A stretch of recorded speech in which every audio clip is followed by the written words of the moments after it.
I saw you go up. I saw it. You saw me go up in the air. I did. And then I was like, wait a minute. Because I still got to have my producer hat on. Okay, Juan, I'm going to count us in 3, 2, 1.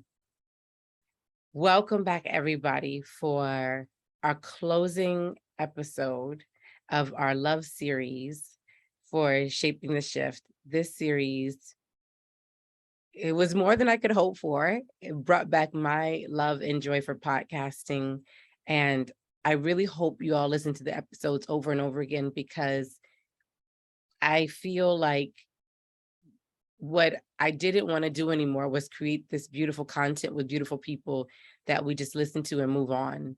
I want us to learn how to be in our bodies and sit in a good thing. And I just gave y'all 6 episodes of a good thing. This is about to be the 6th episode. It's going to be really good.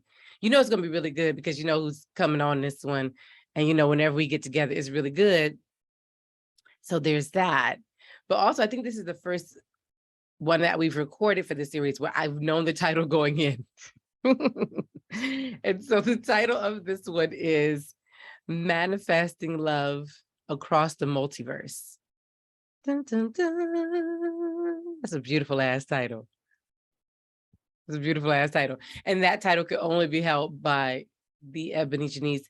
I actually feel some kind of way if you don't know who Ebony Janice is right now, for a multitude of reasons, not only because of her own accolades and her own work in the world, from, you know, Black Girl Mixtape to, you know, upcoming debut author of her through Row House Publishing, and all the offerings that she's given us, from Dream Yourself Free and spiritual mentorship to, I mean, the scholarship around the free joy experience that we do together. There's just so many. So there's that, but also that means you ain't really been listening to me, because I probably quote Ebony Janice once or twice per sitting of anything I'm doing. So that means you ain't really been my friend if you don't know who Ebony Janice is. And I would like to think that we better friends than that by this point, y'all. This particular conversation, though, I think is really important because you all have seen Ebony Janice and I talk about, you know, race, and you've seen us talk about, you know, womanism, but I don't know that you've ever seen us in a conversation together talking about love, which is probably like 90 to 95% of what we talk about on a day-to-day basis.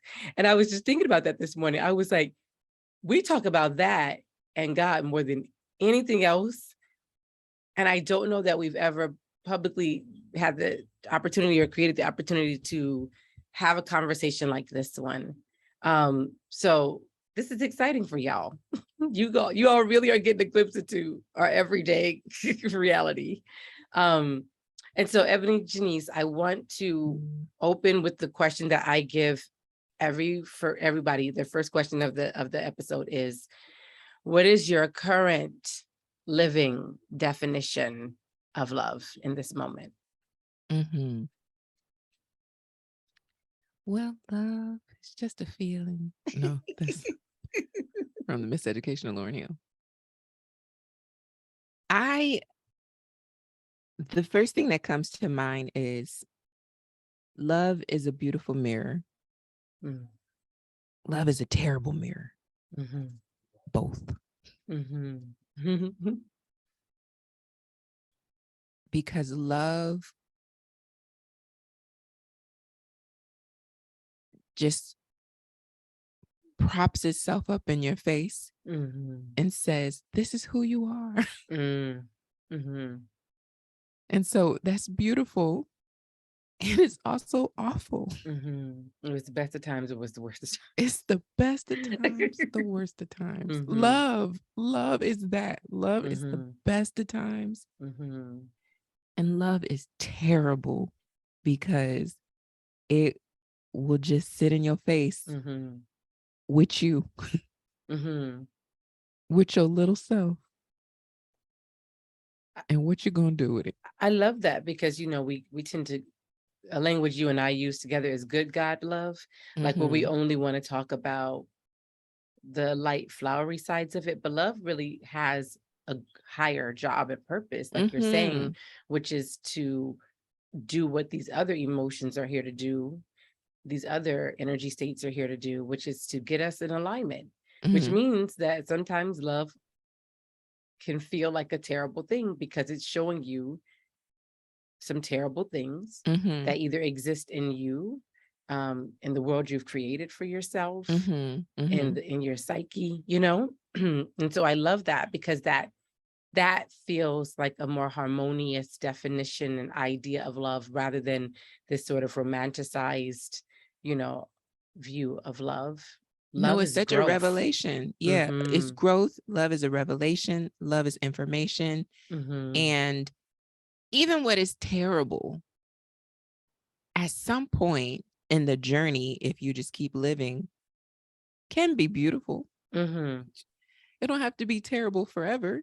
There are terrible pockets. Yeah, no, for Mm-hmm. sure. So Mm-hmm. when I think about some of the subject that we'll get into today, but I think about the beginning of this one particular relationship, love really showed me that I didn't have a clue at all who it was. I What this didn't thing have is that we were trying to call in. We didn't even know. I didn't have a clue. And whoever I was, and so that was terrible. That was hard for me to experience that. That was hard for me to know that. Like a lot of ego, you know, a lot of arrogance, a lot of haughtiness about who I was, and then love.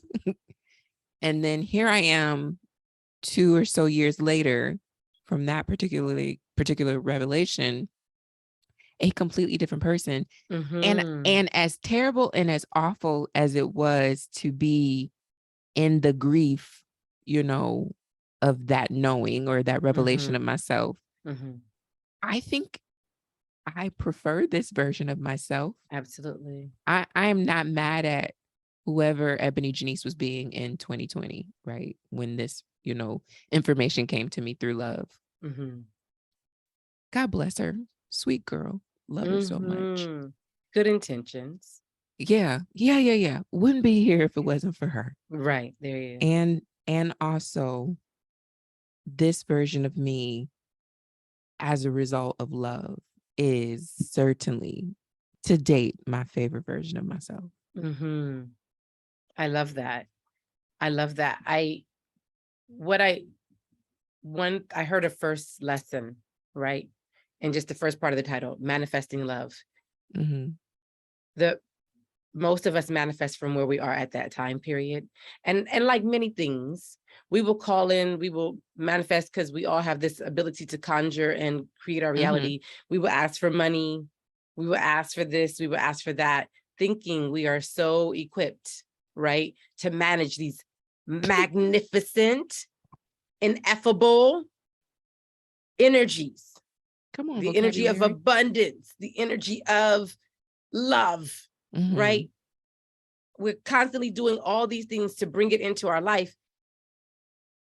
And it never occurs to us that we aren't equipped, that the ushering of it in is just the beginning of a journey and a lesson about how to even hold something like that in its smallest portion. In its smallest portion, right? So I think a lot of us think when we think manifesting love, that it's going to come and it's going to be the good God version and it's going to be so sweet. But in my experience, nothing I have manifested started off sweet, fully. It started off preparing me and equipping me with the skills to even begin to encounter it or hold it. That includes Oya, that includes abundance, and that definitely includes love. I think I've told the story in 2006 when I was in the middle of a terrible time. I was trying to figure out how to make someone love me. I was reading all the books about doing this, you know, calling in the one and all these different books. And it occurred to me after like the 5th book that my goal shifted from how do I like sort of earn this person's love to what I really deeply desire is to become love itself, to hold the energy of love in my body so that anyone who meets me can say, I experienced love before I left this earth. If I met Thea, I experienced love. When I tell you that was 2006, we in 2022, baby. And I just feel like within the last 6 to 9 months that I have learned to even hold the pinky toe of love in my body without completely losing my mind. And that it started off with things that said they were love that actually weren't love.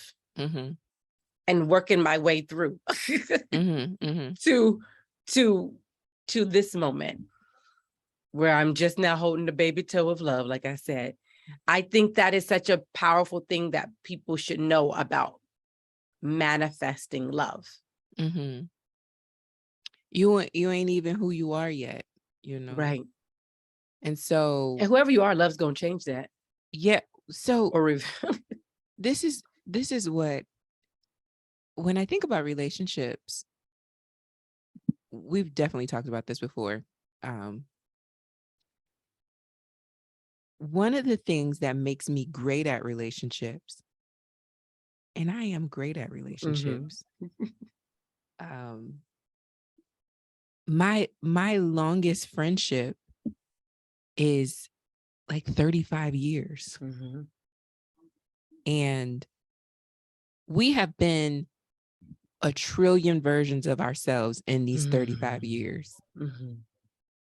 And when we maneuver through those places where one of us is becoming at a different pace than the other,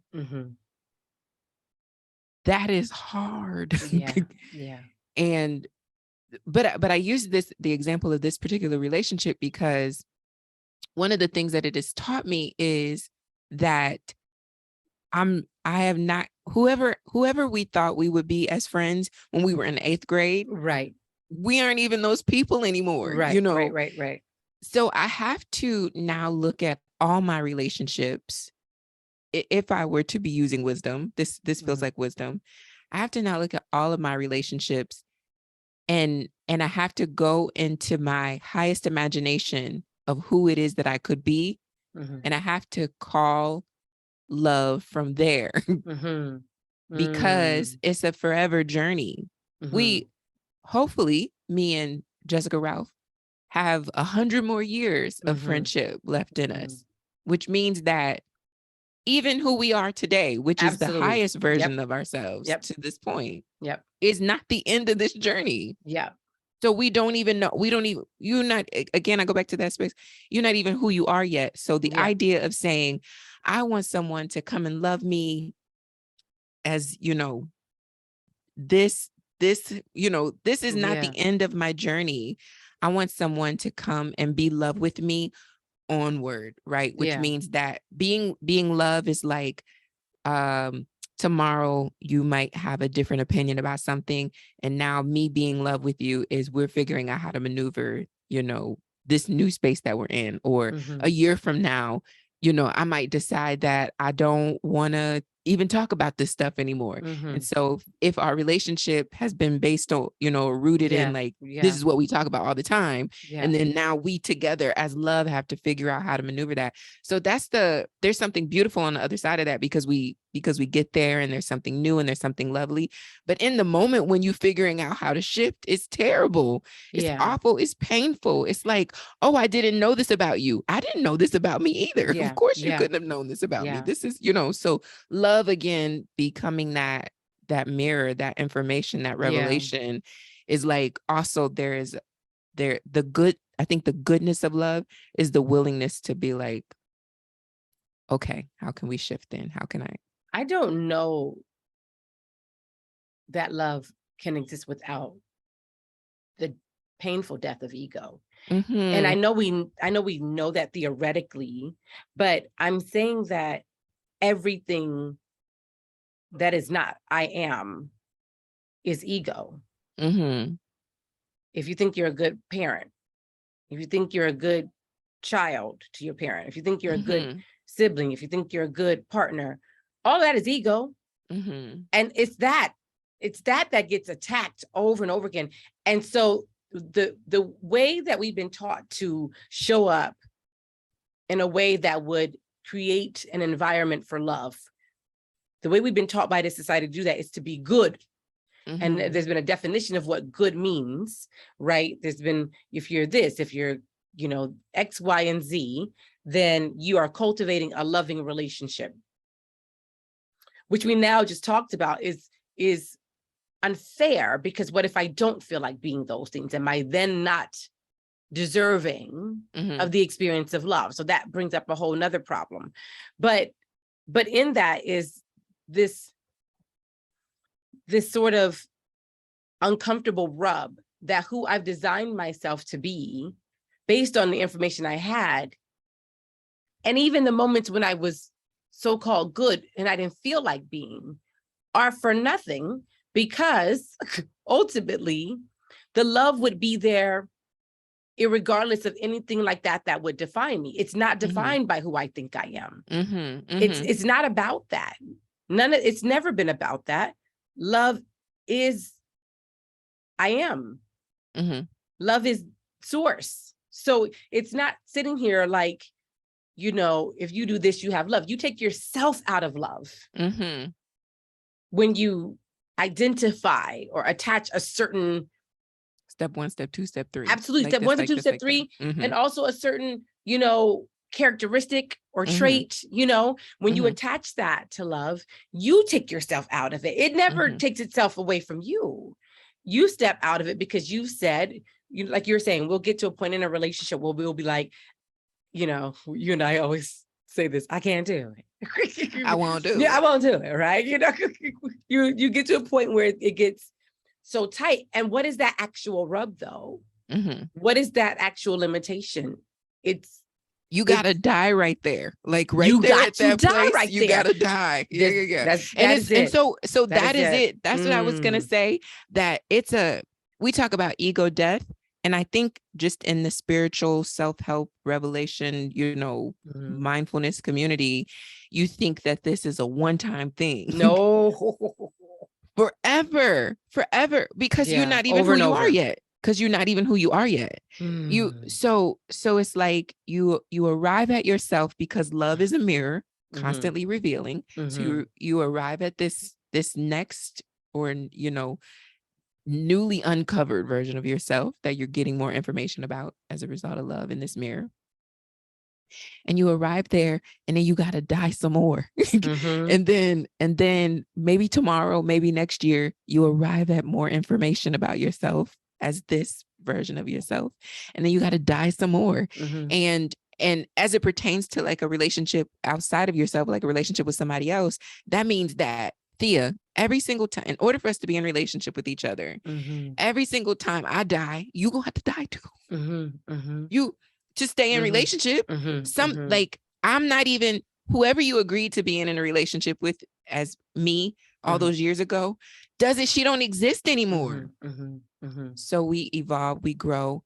I have to stop thinking that I'm, you know, all that, whatever.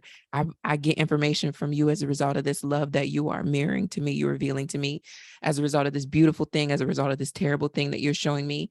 And then that rubs me. It doesn't feel good. I don't like it. It causes tension in the relationship, and everybody got to die or it can't survive. Like, or it can't survive. Everybody got to die. And this actually, you know, makes me think about like how hard it is to stay in love. You know, at some point you think that it is love and you've left love, like maybe the relationship still exists, but you've left love. It's no longer love. It's attachment. Yeah. It's a story. Yeah. It's, you know, the inability to, you know, surrender whatever the thing is, and you're calling it love still, or calling it love in general, but it's not love, because love is ongoing, constant information. And so how could it be love? And that takes so much work, because to be a vessel that can hold the ongoing feed Mm-hmm. of data that That's is coming perfect. in through That's love, it. Mm-hmm. you have to clear out everything else every day as well. So this is the death. So this is the death. The purpose for the death is because you cannot hold old things while with this receiving new new information. information that is on a constant feed coming to you. You have to choose every day to let go of what you think you are, and I think that, so when we think manifesting love, most people will have this idea and they're doing it theoretically, they're doing it through this vision, but really what for us, I think we've seen manifesting love look like is trusting death. Mm-hmm. Like really trusting death and this deep clearing out, this constant clearing out, so that that new information, and then trusting the new information. It has so much to do with the unknown. And this is, I think, a direct barrier to people in love, is that they want to know love. They want to know it. They want to know what it's going to look like, smell like, look like, how it's going to walk in, how it's what it's going to talk, how much money it's going to have. They want to know all that.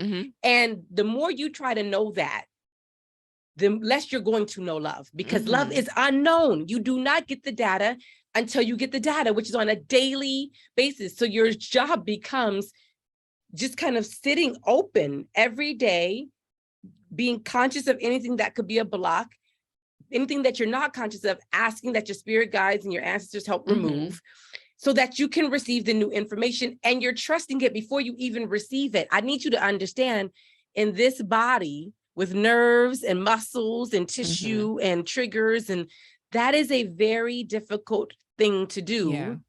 It's possible, though, we wouldn't be here if it wasn't. But I remember thinking about, you know, I've had the pleasure of witnessing your love journey, this recent love journey.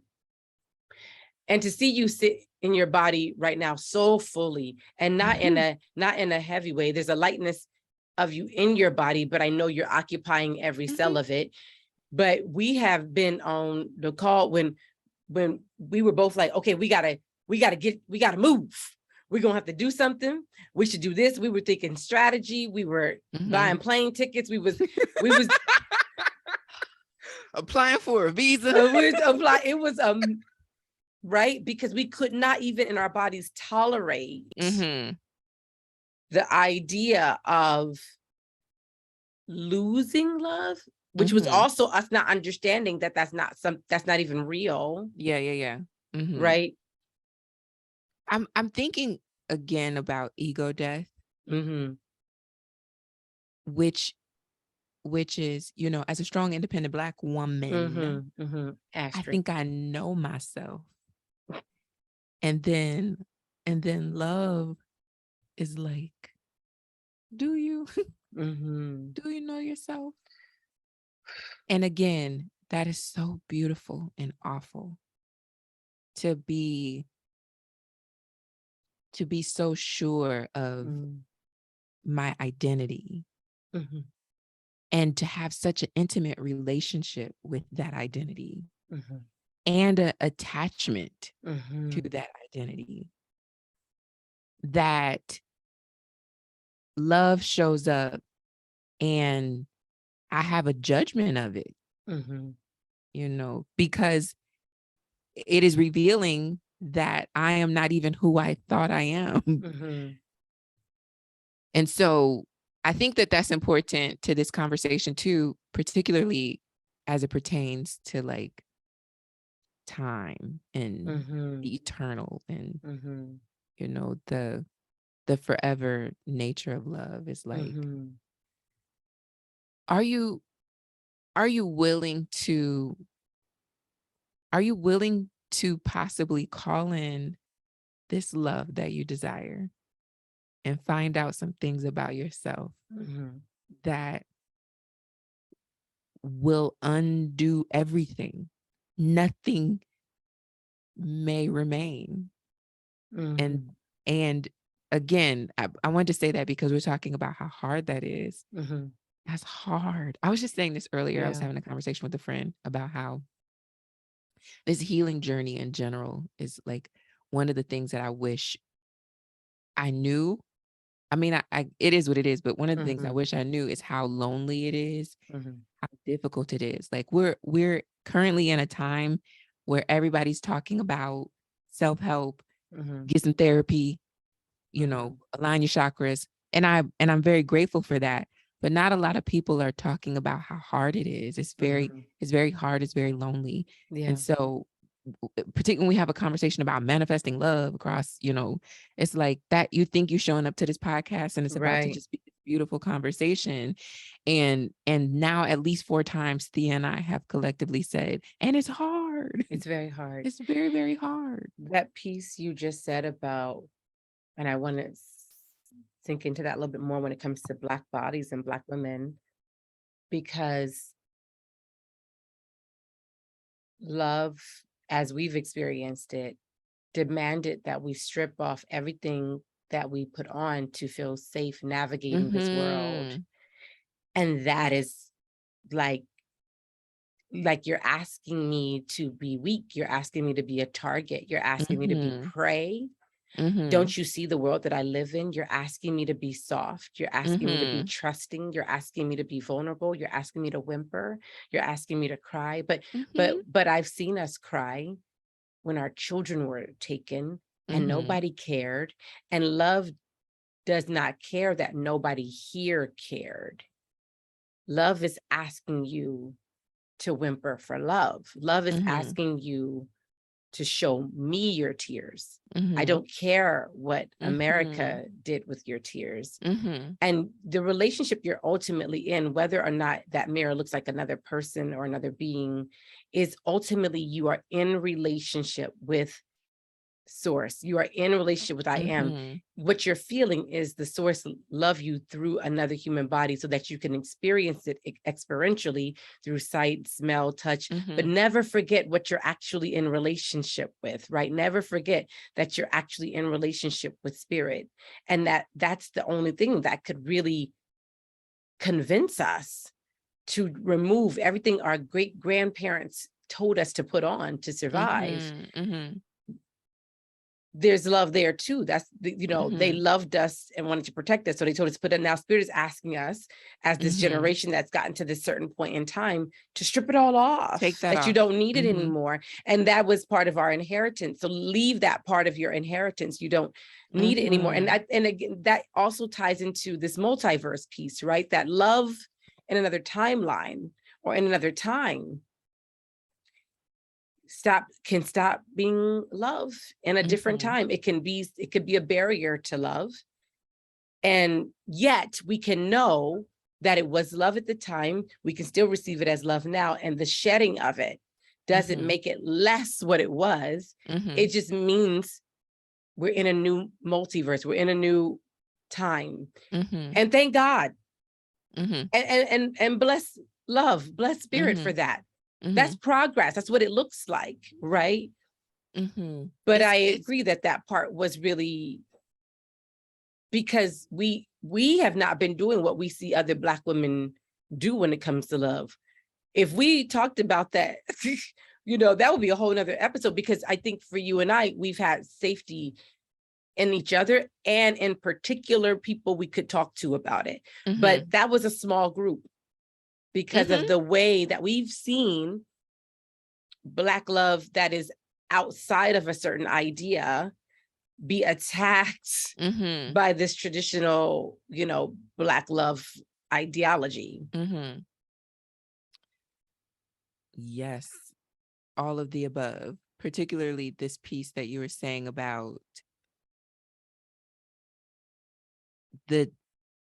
there's something that in another time was required, which also, if we could just start by acknowledging that requirement was violent, that supports me in the journey to release it. Yeah. Right? It's like my great grandparents had to love this way. That was violent that they had to love that way. So to continue holding on to that armor, it doesn't serve me. It doesn't serve the healing of my ancestors. It doesn't serve generations to come. So that is one way that I am I am willing to let some of that armor go. I understand the purpose that is served. It doesn't serve the freer, higher version of me. And because I am my grandmother, my love in this way is a service to her love. It is the growth, it is the evolution, it is the revelation of what her higher self desired, craved, even if she didn't have language or capacity. So some of the things that we hold on to, I use this example all the time. The mother's cooking the ham. She cuts the ends of the ham off when she's making it. Ask mother, Mom, why do you make the ham like this? She says, because that's the way my mother made the ham. I asked Grandma, why do you make the ham like this? She said, because my pan wasn't big enough. Mom has been wasting portions of the ham for years because she was just doing what her mother did. She thought that was not just the right way, but the only way. And so here we are talking about love as this information that is beautiful and terrible, and that calls us to an ongoing ego death, and that asks us to surrender some things that we have felt has been protecting us, and to be vulnerable and to be soft. And, Thea used the language of whimper because we'd be over here whimpering like, I don't like it. I don't want it. I had a baby. And using language like this, and that is not what social media love gurus would suggest or recommend, for you to do. You need to remain, particularly people of color.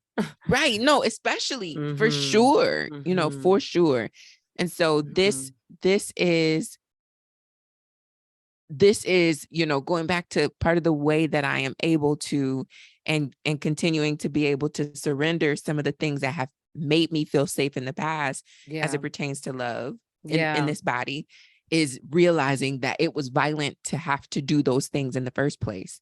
So to continue doing that is to continue upholding the violence. Right. And to cut the ends off the ham. Cutting the ends of the ham off. It's like, okay, grandmother, I know that there has been progress, but I'm gonna just keep on doing what you was doing, even though I know that that's not your desire for me. Right. And that is not the kind of relationship that I have with my ancestors whatsoever. They're not gatekeepers in the sense of, because I went through it, you got to go through it. My ancestors do not have any desire for me to be duplicating anything but the goodness that they had experienced. That piece you just talked about makes me think about Talani, who was the first episode. And I strategically put her as the first one and you as the last one because often I got one of these two on other side of the call in a similar predicament.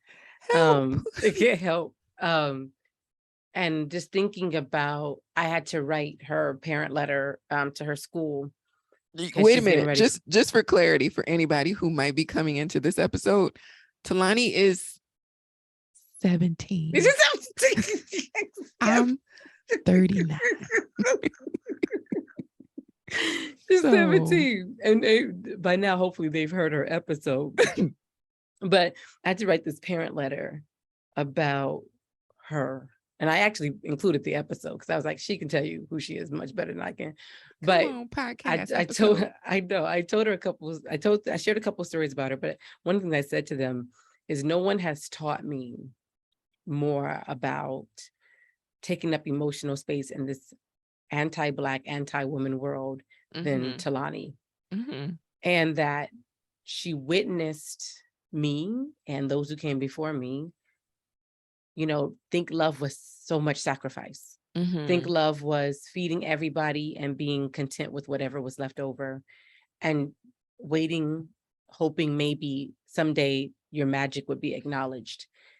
She took that understanding without judgment, but she turned it into a bigger pot for the ham. She just expanded the pot. And one of the things that she talked about in her episode was time, that love doesn't have a time. And I do think that's why we wanted to include the multiverse piece to this, because one thing we've learned is if you want love to make sense seasonally or cyclically, or it don't. The time piece with love is so interesting for a couple reasons. One, we forget we have mortality. And so we actually forget to include a reverence for time in our loving, that I don't know. We don't know if we'll see each other again. We don't. Period. We ever. Don't. Each time. And if time is not sort of centered and honored in the way I love, I will spend a lot of time in what I think is a loving relationship, not loving. You know? And then and then I'll be thinking about the time I want and the things I want to happen, as opposed to being in my mortality. I've been telling people lately, I think about my death every day.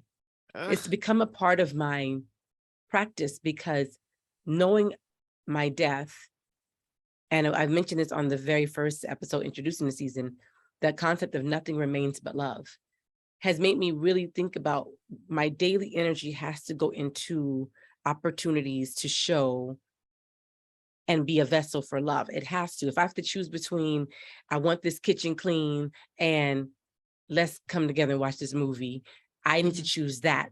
If I have to choose between, oh, money is tight, and oh, let's be grateful for what we have, let me choose that. And let me choose that by knowing I don't have time.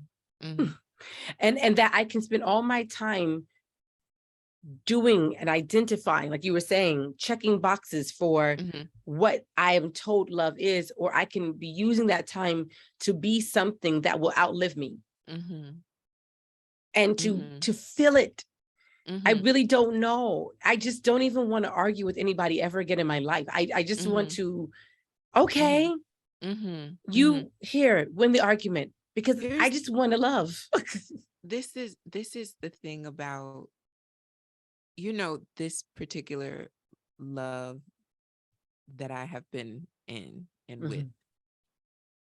We've never argued, ever. Ever. I'm gonna give him credit for that, though. I'm not a arguing person in general. I don't like to argue. I don't like to shout. But I'm gonna give him credit for that, because one of my favorite things about this particular mirror is it comes in the form of one of the most sovereign people that I've ever met. Ever.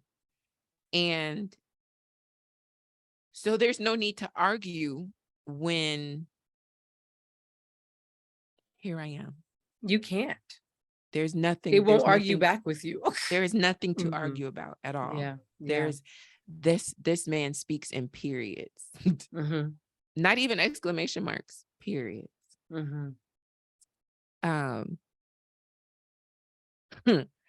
And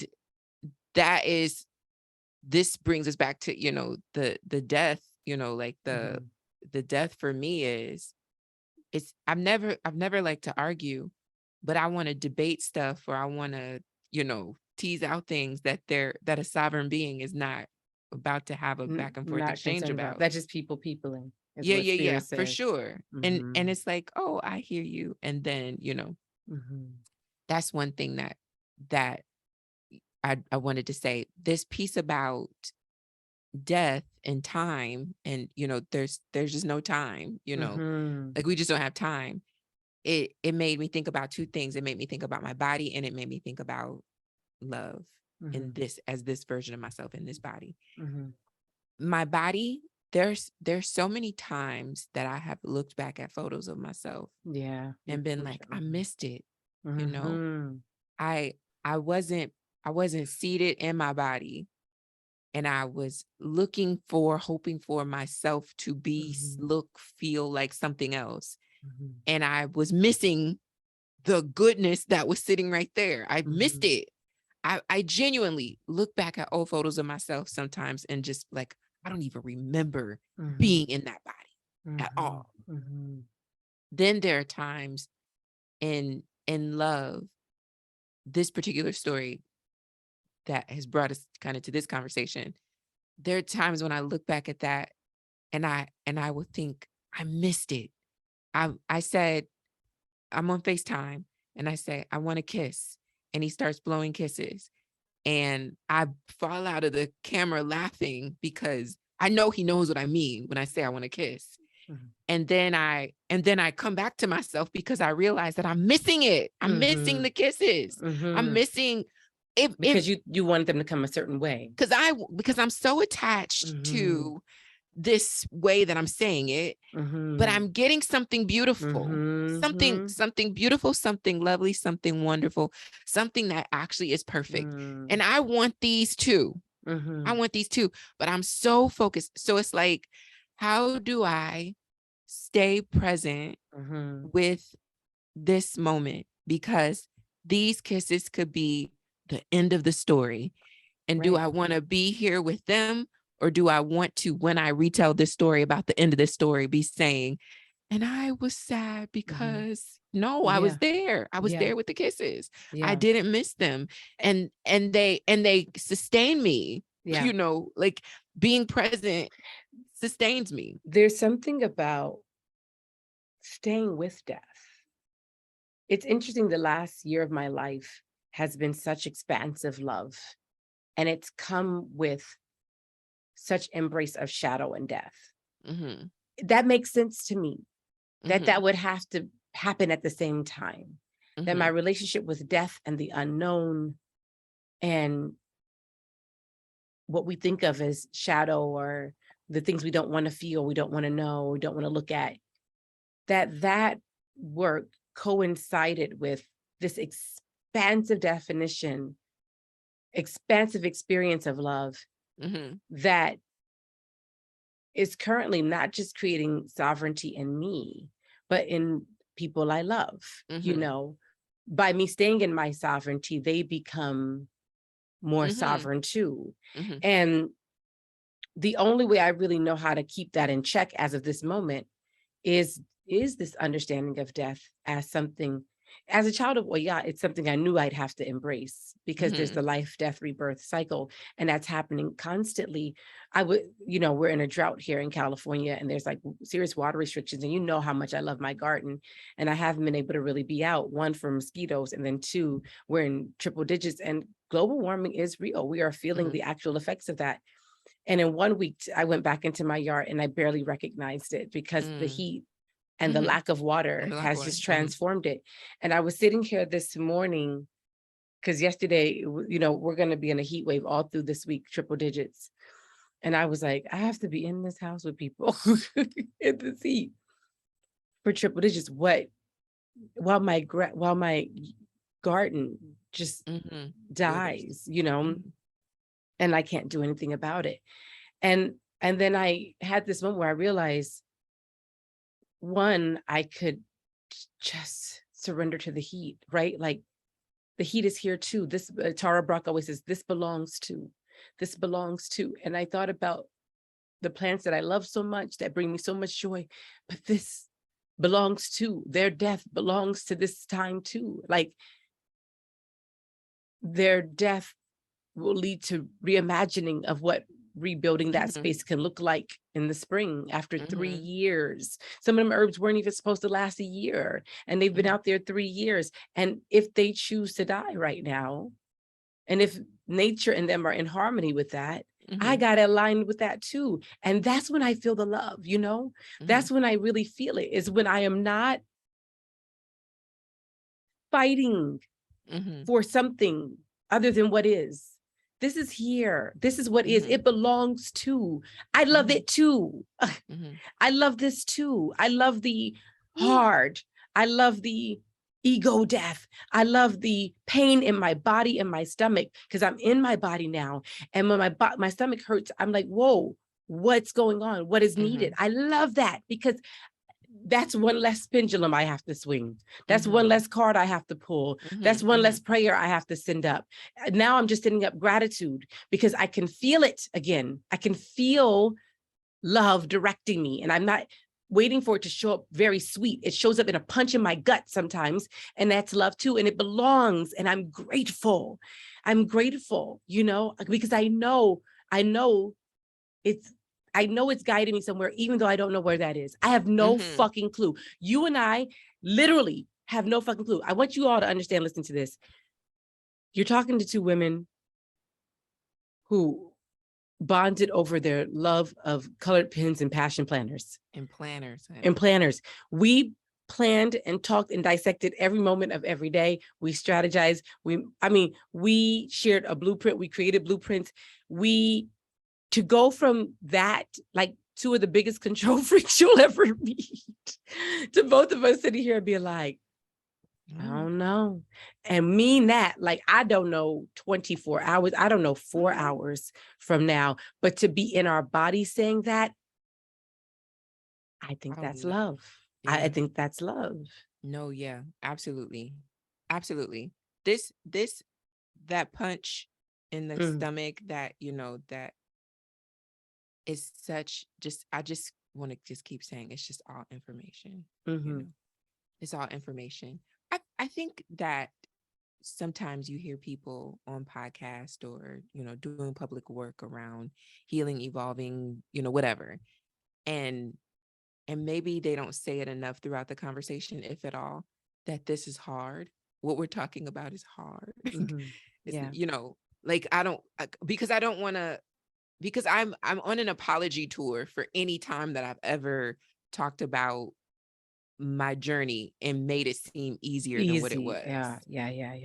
So because there are a lot of people who were trying to be little Ebony Janices, just trying to duplicate this blueprint, and then was like, I'm not having the same results. Oh, I don't think that I told you how hard it was. I forgot to tell you. I forgot. You have to give up everything. You have to risk everything.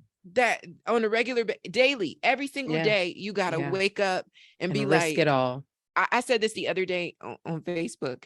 Some people don't have the spirit of and still. In the face of this don't feel good, this don't look good, this ain't. Can you and still? Can you and still keep your? And that is what love, like a real love journey, requires. But I just want to say it, and I'll probably say it one more time before we go off. Just one for the Father, one for the Son, one for the Holy Ghost. That it's not easy. It's hard. No. It's hard. It's hard. It's lonely. It's isolating. It is all these things, and it's worth it. That's for sure. Yeah. And it's worth it. And this, and I'm saying it's worth it from still a place of what the heck, I haven't reached the Mecca of, because when you think about what life would look like without it, it doesn't make sense anymore. Like, it's totally worth it, because you're more alive even in the pain than you ever were in your life. We don't know we're not alive. We don't know we're not alive. We don't know the difference between death and life. We think life is death and death is life. You think the life you're living every day without being able to feel yourself, without being able to that's life. Walk into something that is known or planned is life. That's death. Life is unknown. Love is constantly revealing itself in its own time, and love and life is being present with that, and slurping up every little sip when you don't know when the next sip is going to come, or just enjoying that sip, not hoarding it because you don't know when the next time is coming. This sip is enough for now, right? That is it. That is like life. And a lot of us, you will know love when you come alive. And you will come alive when you realize nothing matters if it doesn't have love in it, it's not real then. It's actually more of the matrix, right? It's more of just the programming. It's what they want us to think living is.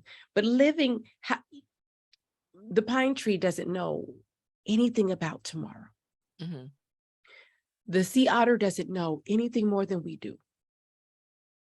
It has to be alive and in its body to be ready for the new information that's going to come from one moment to the next. That's alive.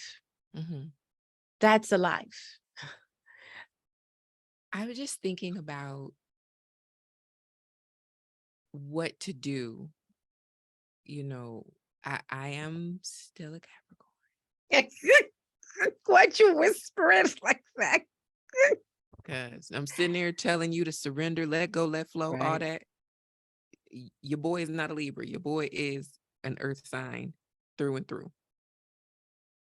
So something that does feel important to me in the context of telling people to die every day, every moment, is somehow. Yeah, absolutely. Like that's good.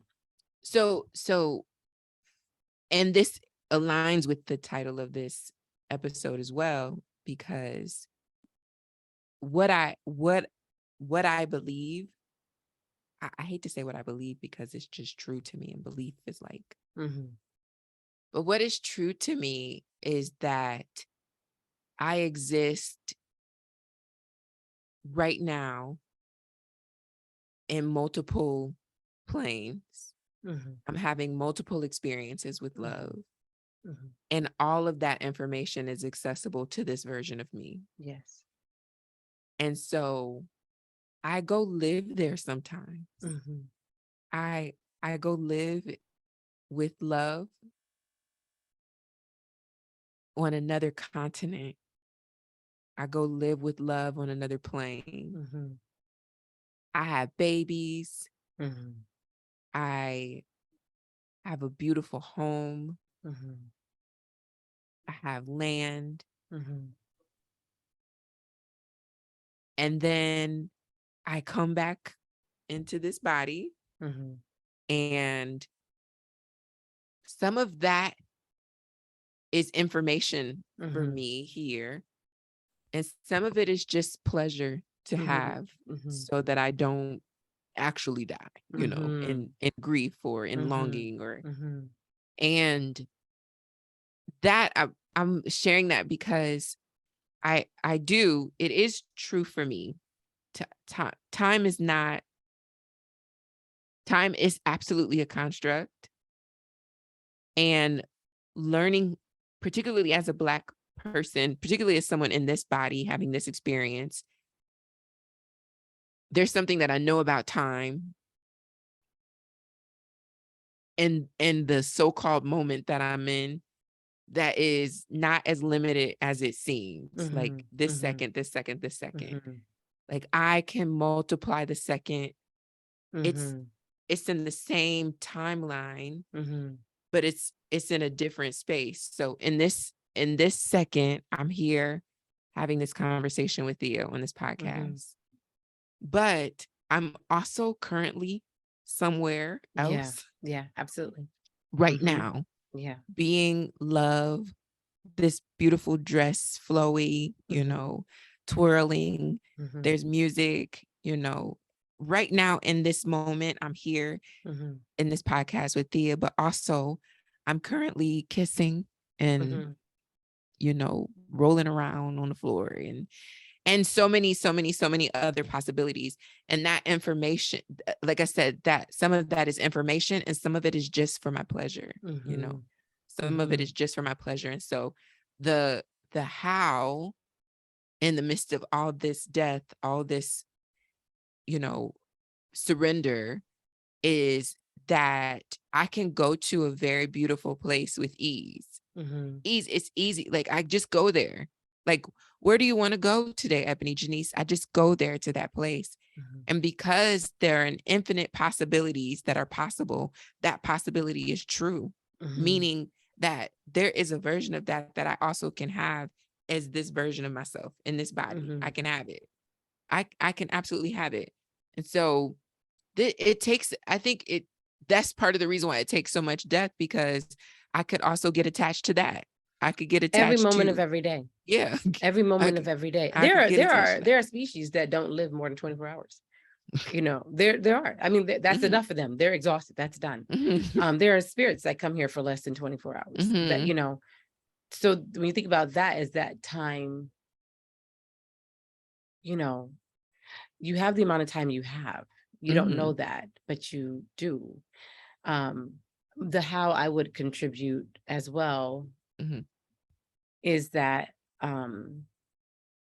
you practice recognizing tension as resistance to what is.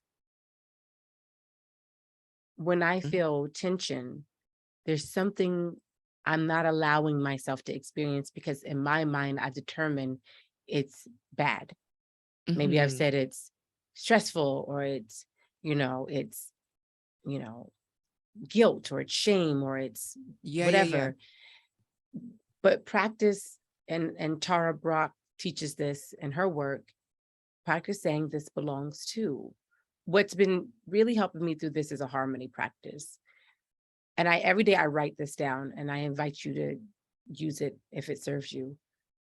Every day I write down all that I am, all that is within me, all that surrounds me exists in perfect harmony. I'm not fighting nothing. I don't have time to fight nothing, and I don't want to. If it's here for a reason. Why are you here? I want to be in my body enough to ask the questions so I don't miss the things.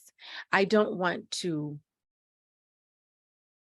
be so caught up in my attachment to the idea of death that I don't just allow a peaceful passing of a thing, right? It lets me trust if something lingers a little bit longer.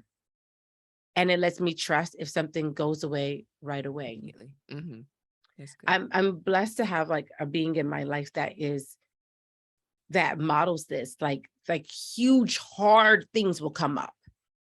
And I will watch this person acknowledge it, feel it, and release it. And they always say, oh, it's because life is easy. Life can be easy. Like I felt it already. I know what that feels like. I felt it. I know what it felt like. It no longer needs to be there. And because of that, this is probably the purest adult I've ever encountered, because I realize they don't hold anything. They feel it. And then they're like, oh, got it. And then they let it go. They do not talk about it anymore. They do not bring it up again. It's like, it's so counter to honestly what we're taught of in wellness too. And in this mental health landscape, it's like to constantly, part of the reason I had to get people to start asking people about their joy is because they came prepped to talk about their pain, but had no vocabulary for the good, right? And so I invite you all to trust that everything about you, everything you're encountering is a part of the plan somehow, and to practice not using your energy to hate that and resist it, but to use your energy to welcome it and embrace it. That's the story that's one of the stories of the Buddha, is that when Mara would show up at his house, and I think it's Ananda is like the assistant, the person who was always assisting the Buddha, and Mara, which is all the shadow, all the feeling that you want to avoid, all the things that make you feel uncomfortable, would come to the door of the house of the Buddha. Ananda would be like, "What do you want me to do? You want me to get the guards, you want me to barricade?" And the Buddha would go to the door and be like, "Hello, Mara, I see you. Would you like to come in and have some tea?" Right? Like I invite that, because that's a form of death, y'all. It's not doom and destruction every time. A form of death is pure acceptance. I see you. I felt that. Thank you. And I release you. That keeps me a clean vessel for love, and again, reminds me that love never leaves me. I step out of it. This is such a ongoing lesson. Like, it's It just is. so funny because I was just thinking about, was it a Free Joy workshop maybe or something, where you were telling, it may have been Tara Brock too. You were talking about the lesson or something comes and you put it in the closet. And you just hold it no, that was me. With my students, I teach them about how they hold on to emotions. Like if an Amazon delivery person came with a package, and you instead of just taking the package, you're like, come in here. I need you to sign something. Yeah. And you just shut the door. And now you got like 15 Amazon workers behind this door, as opposed to just taking the package. Just take the package. Take the package. But that's wild to hear you saying this in another way now, because there is this just constant return to just take the package. Yeah. I read something that made me, hold on, I'm gonna try to grab it. Even though this is very unprofessional of me, y'all, I'm gonna do it anyway. I read something, because I'm reading Daughter Drink This Water. I think we both have that. And it was on awakening. And it said, if you ask, the book is by Jaiya John, Daughter Drink This Water. If you ask me how many times you may awaken, I will say, take the number of sunrises in your life and multiply that by the number of lives inside every sunrise. Your awakenings are endless. Most of them you do not graduate from formally. As you go on living, you learn to recognize and cherish them, sublime as they may be.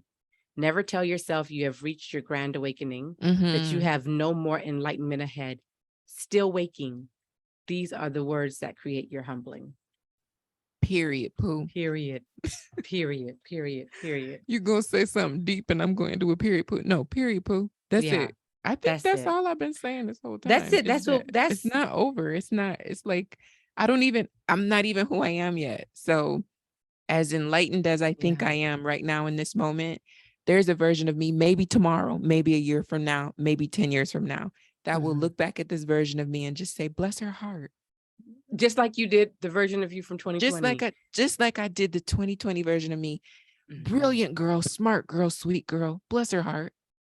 Yeah. Bless her heart. But it's just I do think that finally, I'll say this again in a different way, probably a year from now. But finally, I do get that. I just got to stop trying to lock the Amazon worker up in the closet. Just take the package. Here it is, right? Be with this also belongs, you know. So I think what we're saying is, in part, the way to manifest love across the multiverse is to know that you are engaging in a lifelong, eternal relationship with an energy that will transform you from life to death, back to life over and over again in its own time. And if that is what you want, and it is worth it, then, we welcome you to the journey.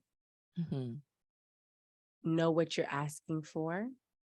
Be what you're asking for as to the best of your ability. And, we look forward to hearing from you in a year, how you're looking at the version of you a year after this episode. And hopefully it's with grace and with love. And you're gently saying to yourself, as Jaiya John says, still waking, still waking. I love that you came on here to have this conversation with me. Thank you for having me. I love to death, to life, to death, to life, to death, to life. And sometimes while you're in the life portion of the cycle, there is a death cycle happening as well, because time is not real. Because time is not like you don't just get to life and you just get to linger in the life. It's just not real. So life to death, to life, to death, to and life, because you are a multiverse, not a universe. Yeah. So all these things all those things. Well, maybe that's the song we should pick for yours. All this love is waiting for you, the Elder Barge. No. Okay, we'll pick a song. You're trying to Mark Winkler with me. I did try to Mark Winkler. Trying to give me a Mark Winkler song. I did. How'd you See, only love would know that. All right, y'all. Thank you so much for your time. Be graceful with yourself. We just gave you a lot. So maybe take a nap or a bath or That's what I'm going to do. Or have a nice drink of water. But whatever you do, remember that you're still waking, still waking. Love y'all. Peace.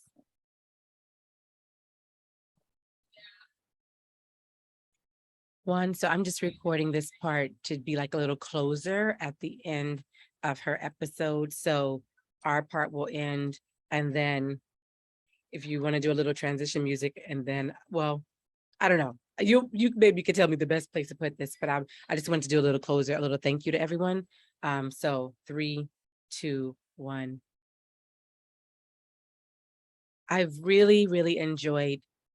Hold on, sorry. Actually, now air conditioning was on. Okay, now on. 3, 2, 1. I just want to say thank you to everyone who listened to all these episodes, and to encourage you to be graceful and listen with your whole body. Don't get stuck on intellecting it, or let it get stuck lingering in your mind. Let it go down to your heart, to your chest. Let it go down to your rib cage, to your tummy, down through your legs, your hands, your fingers. Let it go into the people you love. Let it go into the plants that you nurture. Let it go into your pets. Let it go into the walls of your home. Let it go into the streets around your neighborhood. Let it go into the ether. Let it move through you. And I pray that it just brings you deeper and in closer relationship to love. And also that we may have, shared with you a few things that have helped us as we continue this journey. Because like we know, it never ends, but it's all worth it. And if we can leave love in everything that we do, then something will remain. Please feel free to share with all your loved ones. Again, we make this podcast happen through love and magic, but financial support is always welcome by becoming a shift shaper. Also by just donating what you can, sharing with friends, liking, doing reviews, all of the above. We will continue to move in series like this and just see where love leads us. Thank you.